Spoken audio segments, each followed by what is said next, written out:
My dear Shine family members, good morning.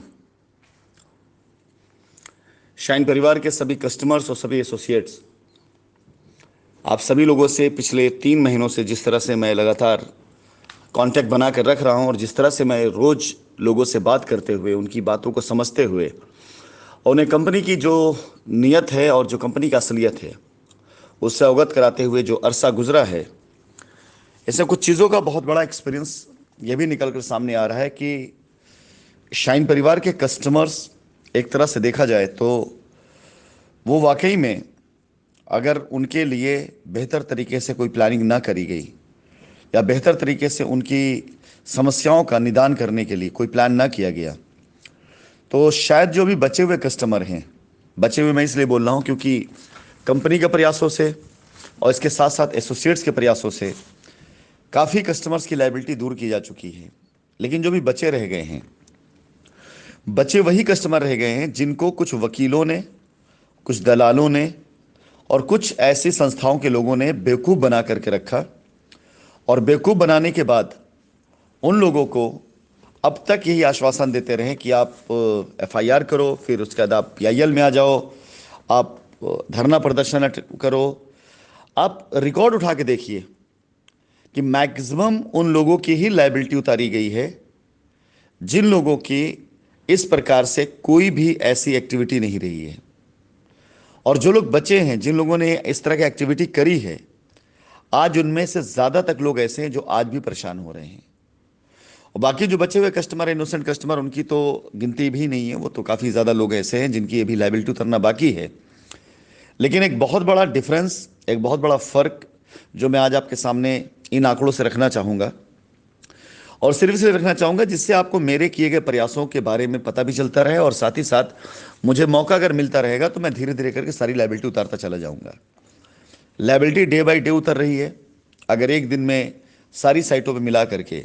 2 4 5 लोग भी अगर मोटिवेट होकर के लायबिलिटी उतार रहे हैं तो मेरे लिए वो 2 4 5 लोग नहीं, बल्कि मेरे लिए वो तकरीबन हर दिन 30 से 40 लाख रुपए की लायबिलिटीज़ होती हैं।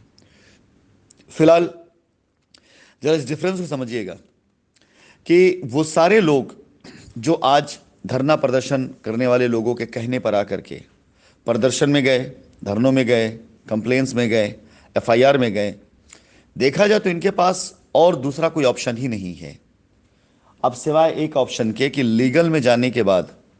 जब तक लीगल का फैसला नहीं आ जाता है तब तक इनके बारे में कुछ भी नहीं सोचा जा सकता है अब। और इनके पास दूसरा कोई रास्ता भी नहीं है। अगर ये किसी ऐसे संगठन से जुड़े हुए हैं जिससे जुड़ करके इन्होंने अपने सीनियर्स, अपने प्रेसिडेंट, कंपनी मैनेजमेंट या कंपनी के बारे में कोई भी गलत कार्य किया, गलत शब्द बोला है, तो आज इनके पास कतई ये रास्ता नहीं बचा हुआ है कि ये वापस लौट करके अपने एसोसिएट जिसके खिलाफ इन्होंने एफआईआर करी है, किसी भी प्रेसिडेंट जिसके खिलाफ इन्होंने एफआईआर कर उसको गालियाँ दी है, या कंपनी मैनेजमेंट से बात कर पाएँ। इनके पास मात्र सिर्फ एक ही विकल्प बचा हुआ है कि जो ये कर चुके हैं अब उसी रास्ते पे चले। लेकिन वो सारे कस्टमर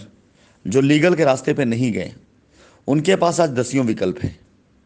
उनके पास आज मार्केट के अंदर मौजूद हमारी जो सेल्स फोर्स है, जो हमारे सपोर्टिंग एसोसिएट्स हैं, आज ऑप्शन तौर पर वो हैं, वो उनकी बात सुन सकते हैं। उनकी अपनी टीम के मेंबर हो सकते हैं जो अब धीरे धीरे जुड़ते जा रहे हैं, वो सुन सकते हैं।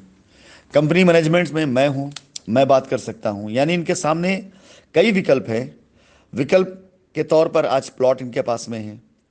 कल हो सकता है कि अगर आप प्लॉट पे ना जा पाएँ तो कंपनी दूसरे रास्ते लेकर के आ सकती है, आप उस पर जा सकते हैं। यानी ऐसे कई विकल्प खुले हुए हैं ऐसे लोग सामने जो आज तक लीगल पे नहीं गए। और वो लोग जिनकी लाइबिलिटीज़ उतर चुकी हैं, जिनकी लाइबिलिटीज़ ख़त्म हो चुकी है, अगर रिकॉर्ड उठा के देखा जाए तो वो भी लीगल पे नहीं गए हैं। ज़्यादातर लोग ऐसे ही हैं। मैं सवाल करना चाहूँगा उन सभी कस्टमर से जो आज लीगल पर गए हैं, उन सभी लोगों को इसके बदले मिला क्या है। मैं आपको एक केस के बारे में बताना चाहूँगा। नाम नहीं लूँगा लेकिन समझदार लोग बेहतर तरीके से समझ जाएंगे। और आप ये देखें कैसे कुछ नासमझ लोगों ने, कुछ ऐसे बेवकूफ़ किस्म के लोगों ने जिन्हें कानून की कोई जानकारी नहीं और वो बगैर कानून के जाने हुए, उन्होंने किस तरह से आपके पैसे से, आपके समय से, आपके सुकून से कितना भद्दा मजाक किया है। और वहीं से स्टोरी शुरू भी हुई है सारी। जिस समय शाइन परिवार में उठापटक चल रही थी, चलाई जा रही थी, एक बेहुदा किस्म का इंसान जो कंपनी के अंदर, ऑफिस के अंदर मौजूद रहता था, और वो वहाँ से रिकॉर्ड डेटा ले करके एक बेहुदा वकील को भेजा करता था और इनसे कहा करता था कि ये लाइबिलिटी ख़त्म कराने में आपका सहयोग करेंगे, आप जाइए एफआईआर कराइए। वो दुकान खोल करके बैठा हुआ था, लोग जाते थे वहाँ पे, एफआईआर, कंप्लेंट्स जो भी आप लोग करते थे, आपसे एक फीस चार्ज करता था कि हम आपका पैसा दिला देंगे, आप एफआईआर कराइए। ये दुकान खोल के रखा था लोगों ने, अगर आप भूले ना हो। उसी टाइम उस बेहुदे इंसान ने एक ऐसी शाइन परिवार की इन्वेस्टर महिला को पकड़ा जिनके पास खुद सोचने समझने की शक्ति ना के बराबर है। वो सिर्फ लोगों के दिए गए ज्ञान और लोगों की बताई गई बातों से प्रेरित होकर, उत्साहित होकर कि उनको लगता है कि एक दिन वो हमारी स्टेट की सीएम बन जाएंगी, उन्होंने मतलब उस तरह के खामख्यालियों में मिल करके, जिन्होंने कंपनी के अकाउंट में खुद पैसा नहीं दिया, कंपनी के अकाउंट में उनके पैसे नहीं आए।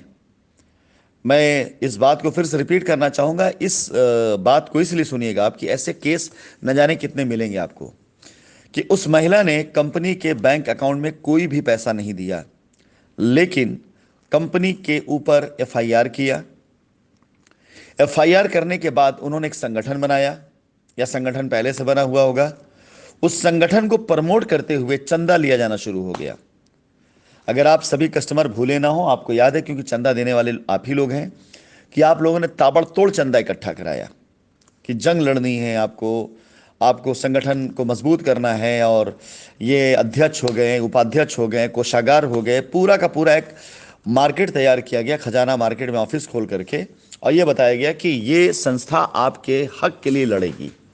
और ऐसी ऐसी स्टोरियाँ बताई गई आप लोगों को, ऐसी स्टोरियाँ बताई गई कि हमारे भोले भाले कस्टमर जो पूरी तरीके से अनजान थे, जिन्हें नहीं जानकारी थी कि ये लोग क्या कह रहे हैं, क्या करने वाले हैं, वो लोग ऐसे लोगों के जाल में फंसते चले गए। इसके बाद संगठन तैयार करके, एफआईआर करने के बाद संगठन तैयार करके कंपनी को बदनाम किया गया,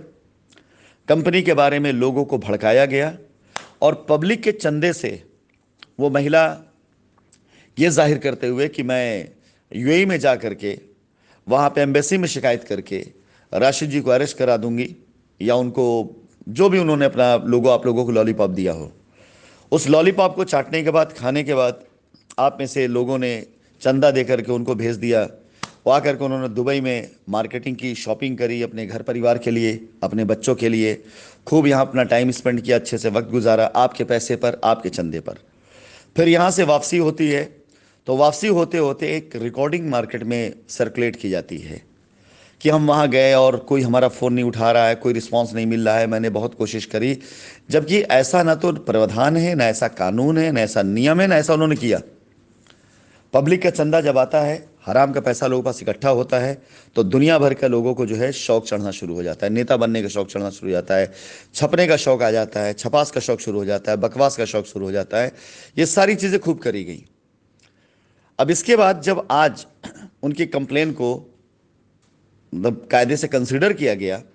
तो ये पाया गया कि इन्होंने तो कंपनी में पैसा दिया ही नहीं है, और एफआईआर में 60-70 लाख का क्लेम करके बैठी हुई हैं, और कंपनी में पैसा आया ही नहीं है। अब जो कहने वाली बात है, वक्त आ चुका है कि मैं ऐसे हर एक एफआईआर के ऊपर एक्शन लेने शुरू करने जा रहा हूं। आपके एफआईआर में जो धनराशि क्लेम की गई है, उस धनराशि का साक्ष्य, प्रमाण, सब कुछ मांगा जाएगा। और साथ ही साथ अब कंपनी अपने अधिवक्ताओं के द्वारा ये कदम उठाने जा रही कि ऐसे लोग जिन्होंने कंपनी के मान सम्मान, प्रतिष्ठा को खराब करने के लिए जानबूझकर सोची समझी साजिश के तहत बगैर कंपनी अकाउंट में पैसा दिए हुए साजिशन कंपनी के ऊपर गलत एफआईआर करके, और उस एफआईआर को करने के बाद ये जिस प्रकार से इन लोगों ने प्रदर्शन किया, धरना दिया, और कस्टमर्स को बेवकूफ़ बना बना करके चंदे के नाम पर करोड़ों रुपए इकट्ठा किया गया, और कंपनी के ऑफिस, कंपनी के बैंक अकाउंट, ये सारी चीज़ सीज होने के बाद जो कंपनी का लॉस हुआ है, मैं आप सभी बुद्धिजीवियों से सवाल करता हूं कि जो लोग ऐसे किसी संगठन या संस्था से जुड़े हैं जिनकी एफआईआर, जिनकी कंप्लेन खुद अथेंटिक नहीं है, जो टिक ही नहीं सकती है, साबित ही नहीं कर सकते जो अपना क्लेम, ऐसे लोग आपका क्या भविष्य का उद्धार करेंगे? ऐसे लोग क्या आपका उद्धार करेंगे जो आपके चंदों पर विदेश यात्रा करते हों, जो आपके चंदों पर अपना घर का निर्माण करते हो, इंटीरियर कराते हों, जो आपके चंदों पर अपना और अपने बच्चों का कैरियर संवारते हों, वो आपका क्या उद्धार करेंगे? आंखें खोलिए, जागिए। मेरी इस वॉइस रिकॉर्डिंग का कतई कोई ऐसा मतलब नहीं है कि आप मुझे गुड वर्क दीजिए और ऐसे लोगों के खिलाफ हो जाइए, बिल्कुल नहीं। बस आप जाग जाइए। ऐसे लोग अगर अब भी आपकी जिंदगी में ना, ऐसे लोगों को लात मार के भगाइए, ऐसे लोगों से अपना पीछा छुड़ा लीजिए, क्योंकि ऐसे लोग बहुत जल्दी अपने अंजाम को पहुंचने जा रहे हैं। हर वो शख्स, हर वो बंदा जिसने कंपनी की अस्मिता के साथ फर्जी एफआईआर करके खिलवाड़ किया और उसने कंपनी के नाम को बदनाम करने के लिए तरह तरह के अपशब्द, ऐसी भाषाओं का प्रयोग किया, उन सारे के सारे लोगों के एफआईआर्स, उनके वीडियोस, उनके क्रिएटिव्स, उनके ऑडियोज और साथ ही साथ कम से कम 50-50 लोगों की गवाहियां मैं अब तैयार करके कंपनी अपनी तरफ से रिट लगाने जा रही है कि ये वो लोग हैं जिन्होंने चलती हुई कंपनी को अपनी दुकान चलाने के लिए, अपने हित के लिए बदनाम करते हुए कंपनी को बदनाम किया और कंपनी का लॉस किया। मैं आपसे कहना चाहूँगा, ये लड़ाई अब शुरू हुई है, क्योंकि इससे पहले कंपनी किसी प्रकार से प्लीड नहीं करती थी। अब कंपनी ने अपना पक्ष रखना शुरू किया है। अब कंपनी ने हर सही को सही और गलत को गलत कहना शुरू किया है। अब कंपनी हक, इंसाफ और न्याय के लिए, कस्टमर्स के इंसाफ के लिए लड़ने जा रही है और ये लड़ाई बहुत लंबी चलेगी। अब तक लोगों ने सिर्फ कंप्लेन एफआईआर करी ना, और उनको यही बताया गया कि एफआईआर करो पैसा मिल जाएगा। जी नहीं, इन एफआईआर की बाकायदा पड़ताल की जाएगी, जांच की जाएगी कि आपने पैसा दिया कि नहीं दिया कंपनी को।